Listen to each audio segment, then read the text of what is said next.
एक गांव में करण और सुरेश दो दोस्त रहते थे, मगर दोनों में काफ़ी डिफरेंस था। करण जहां एकदम गोरा और चालाक भी था और ऊपर से अमीर भी था, वहीं सुरेश एकदम काला कलोटा और ऊपर से सीधा साधा और हालात में गरीब भी बना दिया था।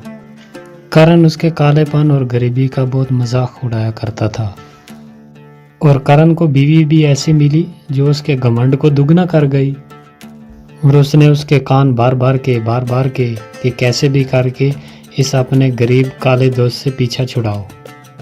खुद तो एक अच्छे खासे मकान में रहते थे, वहीं सुरेश एक छोटे से मकान में अपनी पत्नी के साथ खुश रहने की कोशिश कर रहा था, लेकिन उसकी बीवी उसे खुश नहीं रहने देती थी।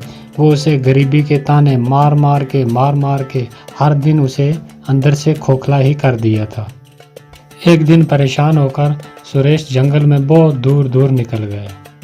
रात भर जंगल में बिताने के बाद जब सवेरे उठा तो उसे पास में एक कुआं नजर आया। असल में ये जादुई कुआं था। सुरेश ने उस कुएं में अपने हाथ मुंह धोकर मन ही मन में बोला, काश मैं भी अपने दोस्त की तरह गोरा और अमीर होता।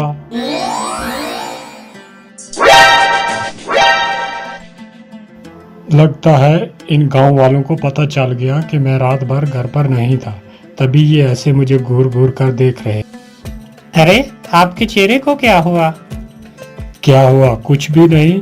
तुम्हारे ताने सुन सुनकर मेरे कान पक गए, इसीलिए मैं जंगल में चला गया था, तो रात भर सोया नहीं, इसीलिए थोड़ा ऐसा दिखता हूँ। और क्या हुआ? अरे नहीं, थोड़ा नहीं, बहुत कुछ हुआ है। तुम तो अपने दोस्त से भी ज्यादा गोरे हो गए हो। क्या? ये कैसे हो गया? अरे ये तो चमकदार ही हो गया। मैं इतना गोरा कैसे हो गया अचानक एक रात में? फिर वो दिन भर सोचता रहा कि ऐसा चमकदार कैसे हो गया अचानक। फिर उसे उस कुएं की याद आने लगी और उस कुएं के बारे में पूरा दिन सोचता रहा कि ज़रूर कोई चमकदारी कुआं है वो। और यही सोचकर शाम को चुपचाप वो उसी जादुई कुएं के पास पहुंच गया और अपने हाथ पानी में डुबोते हुए बोला, आपने मुझे इतना गोरा बना दिया, थोड़ा दोस्त की तरह मुझे दान भी दे दो। ये बोलकर जब उसने अपने हाथ बाहर निकाले तो क्या देखता है कि दोनों हाथों में बहुत सारा सोना आ गया। फिर वो ये बात जाकर अपनी पत्नी को जब बोलता है तो वो यकीन ही नहीं करती, लेकिन उसके हाथों में इतना सोना देखकर उसे भी यकीन करने पर मजबूर होना पड़ा। फिर भी वो सुरेश से कहती है, सुरेश, जो मेरी शादी पे कंगन दिए थे वो कंगन कहीं खो गए हैं, तो तुम उस जादुई नदी में जाकर कहो ना, हो सकता है वो कंगन मिल जाएं। अरे जादुई कुएं में कैसे मिलेंगे जब हम वहां कभी गए ही नहीं आज दिन तक। मैं पहली बार गया हूं जो वहां जादुई कुएं में खो गए हों या जंगल में खो गए हों। और बीवी की बात सुनकर वो फिर उसी जादुई कुएं के पास जाकर अपने हाथ डुबोकर पानी में कहता है, जब आपने इतना कुछ दे ही दिया है तो आप मेरी बीवी के कंगन भी दे सकते हो। ये कैसा चमकदार है? क्या ये जादुई कुएं आपका चमकदार है? हाँ बिल्कुल, मैं एक जादुई कुआं हूँ और तुम्हें जो चाहिए, जब चाहिए, जितना चाहिए, अपने लिए और अपने दोस्तों के लिए जो भी मांगोगे तुम्हें फौरन मिल जाएगा। आप सच कह रहे हैं? जादुई कुएं क्या? हाँ, लेकिन एक बात याद रखना, तुम अपने लिए या अपने दोस्त के लिए जो भी मांगोगे उसका तुम्हें दुगना दे दिया जाएगा। इस बात को अच्छे से याद रखना। अगर ऐसा है तो मेरा एक ही दुश्मन है और वो दोस्त है मेरा जिसके पास अच्छा मकान है। मैं चाहता हूँ कि उसके पास और भी मकान हो और भी दौलत हो।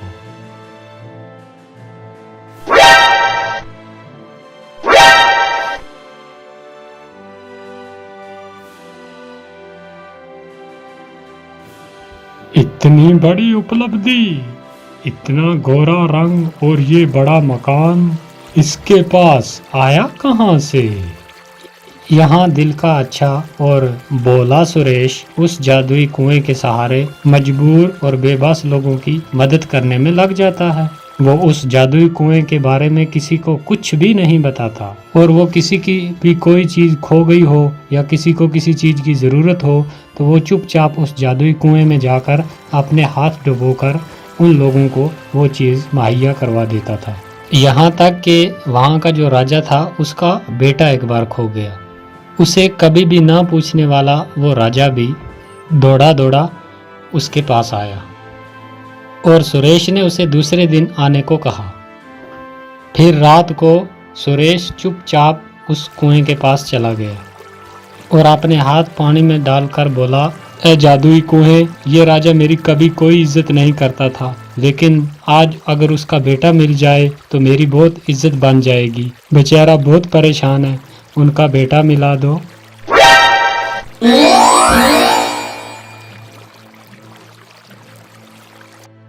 राजा का बेटा मिलने के बाद तो फखर से सुरेश की छाती चौड़ी हो जाती है और उसके चर्चे पूरे गांव में फैल जाते हैं।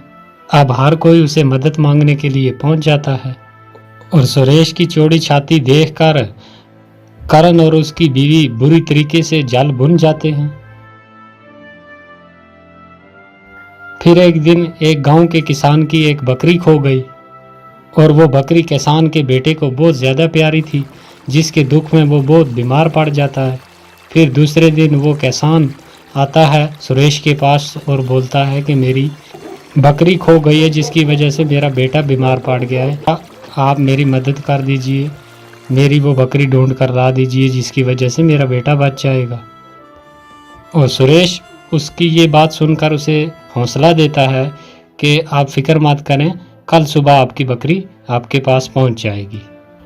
उसकी ये बात उसका भाई करण गिद्ध की तरह नज़र जमाए हुए ये बात पूरी सुन लेता है और सुरेश जब बकरी ढूंढने के लिए जाता है तो उसके पीछे पीछे उसका वो दोस्त करण भी उसका पीछा करता करता वो भी पहुंच जाता है और उसे ये सब करते देख लेता और सुन भी लेता है और उसे सारी बात समझ में आ जाती है कि ये जादुई कुआं है। और अमरीश के वहां से जाते ही वो जल्दी जल्दी उस कुएं के पास पहुंचता है और उस कुएं में वो भी अपने हाथ डालकर कहता है, मेरी बीवी को सर से लेकर पांव तक सोने से लाद दो, बहुत सारा सोना दो मुझे।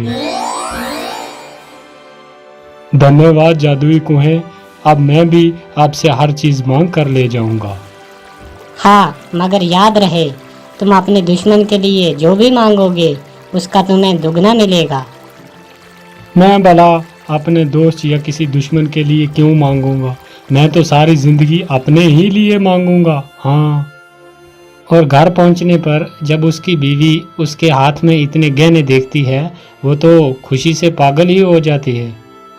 इस तरह से तो हम दुनिया के सबसे अमीर तरीन इंसान हो जाएंगे और हमारी बराबरी का कोई भी नहीं रहेगा। अरे क्यों नहीं, वो सुरेश है ना, वो तो हमारी बराबरी का है ना, उसे उस जादुई कुएं का पता है। तो कुछ ऐसा करो ना ताकि वो वहां तक जा ही ना सके। क्या करूं, तुम ही बताओ, आज तक तो आप ही की मान कर चलता रहा हूं, आज भी कोई सलाह दे दो। तुम ऐसा करो, उसे अपाहिज कर दो ताकि वो वहां तक जा ही ना पाए, फिर सारे कुएं के मालिक हम खुद ही हो जाएंगे। हाँ ठीक है, ऐसा ही करूँगा मैं। दूसरे दिन फिर खुशी खुशी करण जो है वो उस कुएं के पास पहुंच जाता है और अपने हाथ डालकर बोलता है, ए जादुई कुएं, मुझे बहुत सारे कपड़े साड़ियाँ दो मेरी बीवी के लिए। ए जादुई कुएं, मैं चाहता हूँ कि मैं ही आपके पास आऊँ, इसलिए मेरे दोस्त सुरेश को अधमरा कर दो ताकि वो यहाँ तक पहुँच ही न सके। तुमने बहुत बड़ी गलती कर दी करण। मैंने पहले के दिन आपको बोला था कि तुम अपने दोस्त या दुश्मन के लिए जो भी मांगोगे उसका तुम्हें दुगना मिलेगा, और तुमने मांगा कि मेरे दोस्त को अधमरा कर दो, इसलिए तुम पूरे ही मारे जाओगे। अरे नहीं नहीं, गलती हो गई मुझसे, लालच में करण को कुएं की बात याद ही नहीं रही और उसने लालच में आकर अपनी जान से हाथ धोने पड़े। तो दोस्तों, इस कहानी से हमें ये सीख मिलती है कि अगर तुम्हें किसी चीज़ से कुछ मिलने लग जाए तो उसकी कही हुई बात और उसके रूल जो है वो कभी ना भूले, वरना अपनी जान से भी हाथ धोना पड़ सकता है। तो ये थी दोस्तों आज की कहानी। तो आपसे रिक्वेस्ट है कि चैनल को सब्सक्राइब कर दें और वीडियो को जाते टाइम लाइक कर दिया करें, ताकि हम दूसरी वीडियो आपके लिए जल्द अपलोड कर सकें।